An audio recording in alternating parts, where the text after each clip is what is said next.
All right. Hey, everyone. We're going to get started. And if more people trickle in, they might. Oh, wait. One more is trickling in. Just when I say it's time. All right. Now it's time. Now it's time. So yeah, and there might be one or two more that we had signed up that are going to watch it on a time delay, and that's cool. We enjoy and having anyone who is interested in being a part of this in whatever capacity makes sense for them. So we're just going to get started with our cleansing. I'm Cecilia, and I'm Seth. and she is my sister, and we're going to be getting started with our Yule Persephone devotional. Thank you so much for joining us. So we're going to get started with our cleansing. We're burning a little bit of lavender, and you can't see it, but we're also burning a little bit of mugwort. But we're using our lavender to make our turnips. We're dipping it in salt water made with black salt. Just sprinkling a little bit over our altar today. And that's our physical cleansing and preparation. But we also want to mentally prepare, since that is our primary way of gathering right now, is in our minds, in our headspace. So take a moment to get yourself settled if you're not. Begin to tune into this sacred space. Check in with your body, make sure you're seated comfortably. Find your breath. Maybe bringing a slight constriction to the back of your throat so you feel this rhythmic little whisper as you inhale and exhale.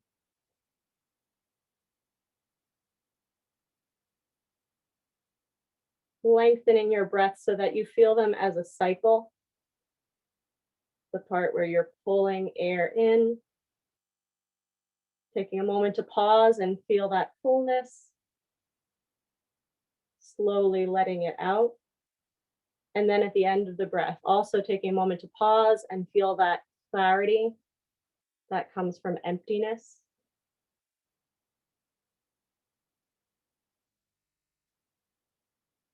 And finding a cycle length that feels good and comfortable to you.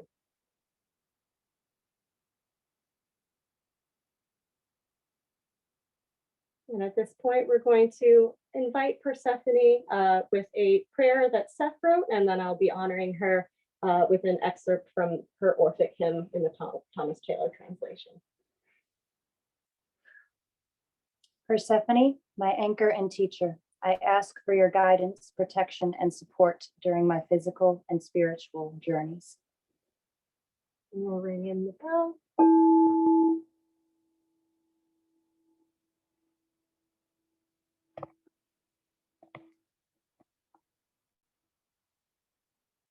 O vernal queen, whom grassy plains delight, sweet to the smell and pleasing to the sight, whose holy form in budding fruits we view, earth's vigorous offspring of various hue. Espoused in autumn, life and death alone to wretched mortals from thy power is known. For thine the task, according to thy will, life to produce and all that lives to kill. Here, blessed goddess, send rich increase of various fruits from earth with lovely peace. Send health with gentle hand and crown my life with blessed abundance free from noisy strife. Lest in extreme old age the prey of death, dismiss we willing to the realms beneath, to thy fair palace and the blissful plains, where happy spirits dwell, for Persephone reigns.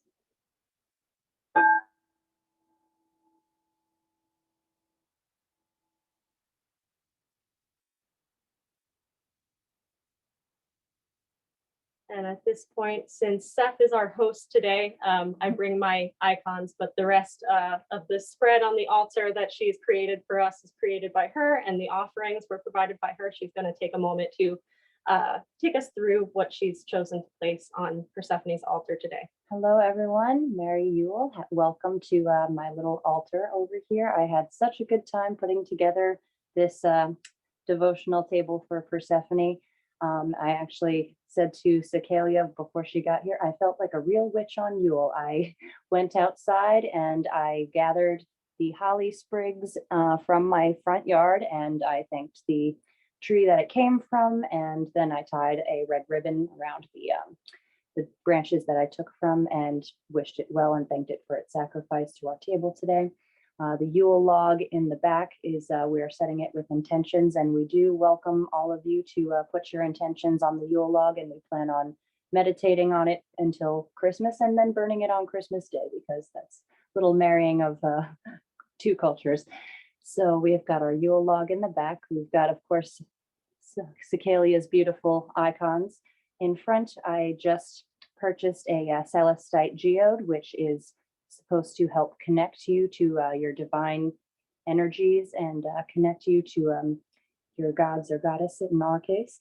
So, and it's also supposed to help with your dreams and really getting that mental clarity. And over on our offerings, we have a pomegranate, which is, of course, one of Persephone's icons. And then we have a croissant, which I love to break bread with our deities. And we have a piece of dark chocolate with sea salt in it. Who doesn't love chocolate? Yeah, sometimes So we just give things because it's what we would want. So exactly. we think follow that's the a good golden give what you would want to get. And at this point, I'd like to share a little bit of where we're going with our ritual prayers and meditation today. Seth and I have been talking about this a lot, just because this is the time of year when we personally feel very burnt out a lot of the time, and that I know we're not alone in that. And you know, in the Western world, I want to say there's kind of two reasons that happens at this time of year. That's one. Sorry, Seth was worried that we were muted the whole time. She was looking at a different microphone. But at this time of year, we have, you know, the physical cold, which is making our body work harder to take care of us. And, you know, we're fighting off little bits of sickness that we don't even know we're coming into contact constantly. So even if you don't think you're doing more than you usually are, on a physical level, you are. And then we're not getting as much light from the sun, which is energizing and provides vitamin D and all that good stuff. And then we also have the fact that culturally, our holiday celebrations have become more than most of us can keep up with. Even if we love them and love everyone we're going to see and appreciate the spirit of things, it becomes a lot to keep up with, and mentally it becomes quite the load. So we were thinking about this in terms of, oh, well, it's the shortest day of the year and the longest night, but things only start to get longer. The sunlight starts to increase. So we were thinking in terms of a light at the end of the tunnel. But then we realized that sometimes that doesn't even feel comforting if you don't feel like you have enough energy to keep walking through that tunnel. And we thought that in terms of just making Yule, like the midwinter time, all about looking forward to longer days coming in, we might actually be ignoring the wisdom that Persephone gives us as a cyclical goddess, and ignoring the phase we're in now, which is a time of darkness and a time of stillness, and without sounding too morbid, a time of death. But it is a death that is fruitful and productive. The reason that the earth goes into this darker time is in many cases, you know, so that it can pull greater energy for when it comes back in spring. There's so many plants that need that time to hibernate, animals that need that time to hibernate. So it's not just this unrelated, oh, it's dark now, but it'll be light later. This time of physical appearances of death around us are actually paving the groundwork that we need to get to those lighter times. And there's all sorts of examples of this happening in our souls and our spirits as well. There's a lot of studies showing that people go through their most creative, fruitful periods after they've been bored, when it seems like there is no stimulus, when there's nothing going on in their mind, because this spark comes out from the void. So we need this period of quiet and rest. And we decided to embrace that with some rituals to ask for sacred sleep, to ask for sleep that really repairs us and nourishes us, and hopefully for some dream work that helps us feel more connected to Persephone, to any other deities you may worship or work with, and to feel more connected to your own soul, and to feel this peace that comes from letting go of control a little bit every night. And there's a history, especially, if you read Orphic hymns and some of the philosophies surrounding them, that sleep was seen in a sacred way as practice for death. Um, in a sense that you were giving up control of your body, that you are connecting with the divine because you're letting go of the more material parts of yourself and are connecting to the more immaterial, subtle parts of your soul. So we're going to be reading two Orphic hymns, one to sleep and one to dreams. Seth will be reading those. And then after that, I'll be reading a prayer that I wrote specifically for Persephone so that we may take the most wisdom and comfort and revitalization from our sleep and our dreams. So Seth, whenever you're ready. To sleep, sleep, you are Lord of all, Lord of blessed gods and of mortal men, of every living thing that the broad earth nurtures. For you alone are master of all. You do visit all, binding their bodies with fetters unforged. You free us of cares, you offer sweet respite from toil, you grant holy solace to our every sorrow.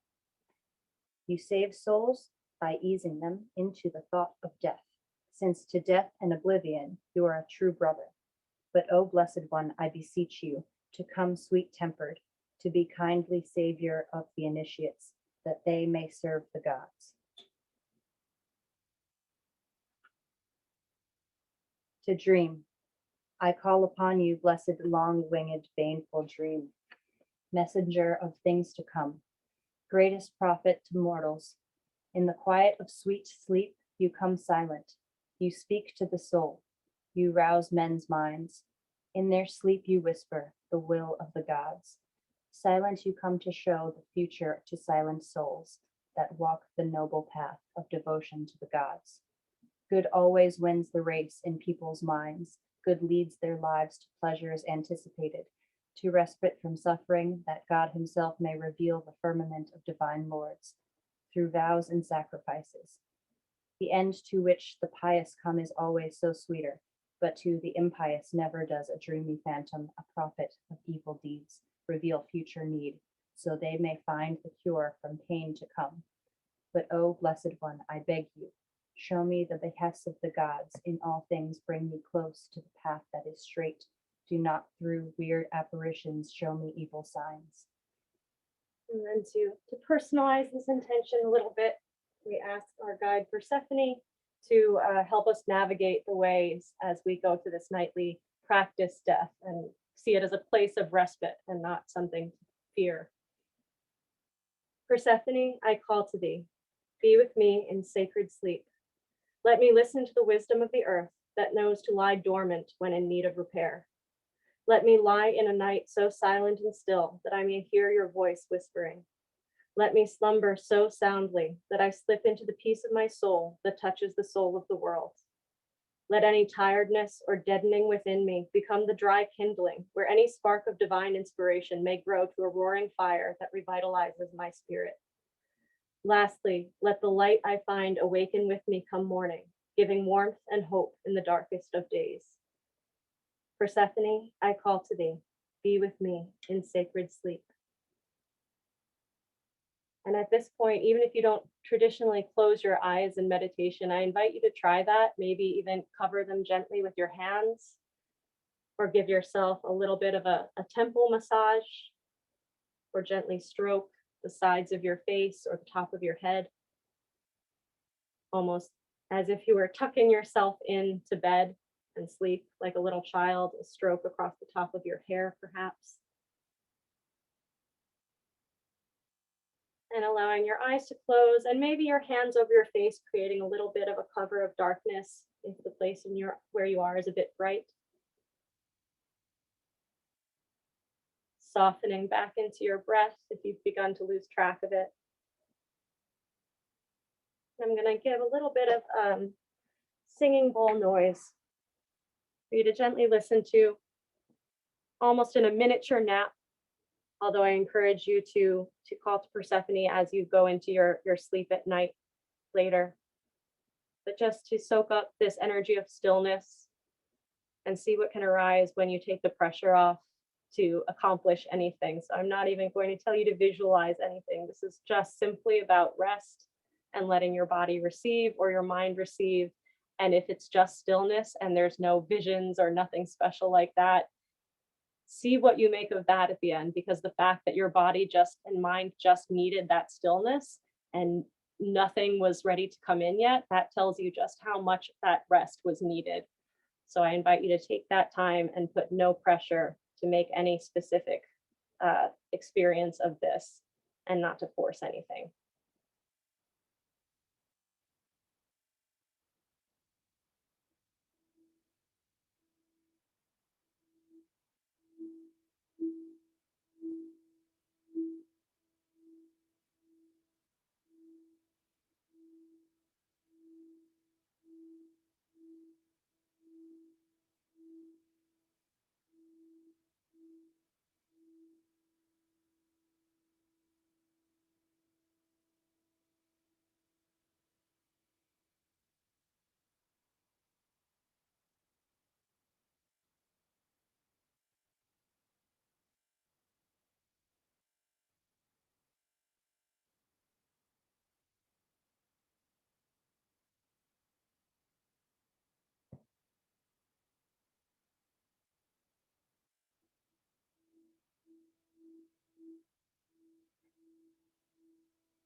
Gently begin to deepen your breath.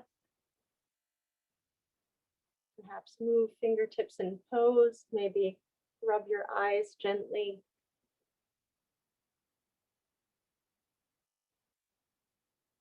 Bring some movement and life back to your body.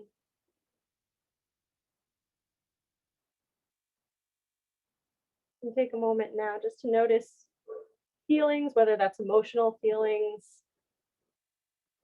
or places of tension in your body, or even just your status right now. Are you tired? Are you hungry? Are you hungry? Is there anything that you need in order to replenish and fuel this work that we're doing?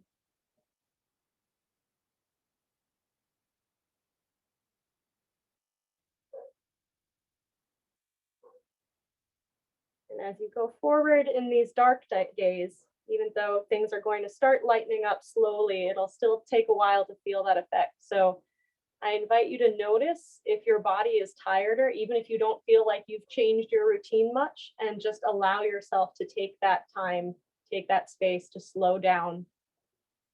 I think my private theory about people making New Year's resolutions and why it's so difficult to keep them, in addition to people biting off more than they can chew and things like that, is that this part of the year is supposed to be a time for just dreaming, maybe giving a little thought to things you want to do, but it's not really, the energy around you is not really encouraging you to take on all these new projects. That's really more of a spring thing where the world is waking up, or fall, where we feel that energy of harvesting and gathering in all of the resources that we've been earning. But winter time is really not that.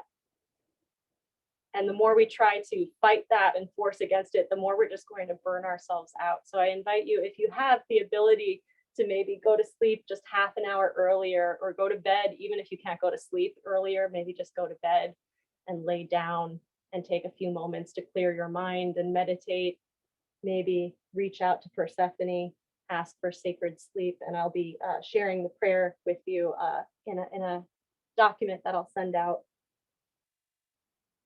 But even if you can't extend your sleep hours with the winter, that is a luxury that not everyone has. I do encourage you to take a moment before you go to sleep, whenever you do, to just repeat the words, Persephone, I call to thee, be with me in sacred sleep. To just invite her to be a part of that process that you know you're going to do every night anyway, to repair your soul, your mind, your body, and to ask her to guide you and to take as much of that sleep and nourishment that you can when you do have the chance to grab it. Persephone, I call to thee, be with me in sacred sleep. Thank you so much for coming. We're glad to get to share this devotional time with you in spirit and in mind, if not necessarily physically. And we wish you all a blessed Yule and a blessed holiday season, if you are celebrating other holidays with your families, as many pagans do. So thank you so much for joining us, and thank you, Seth, for hosting this physically. Thank you so much for being here. Thank you, everyone. This has been amazing. Blessed Yule. And then we will just allow Persephone to depart if she wishes, and ring the crystal singing bowl one more time. Always have to thank our Persephone. Persephone, my anchor and teacher, I thank you for your guidance, protection, and support that you've given me in my physical and spiritual journeys.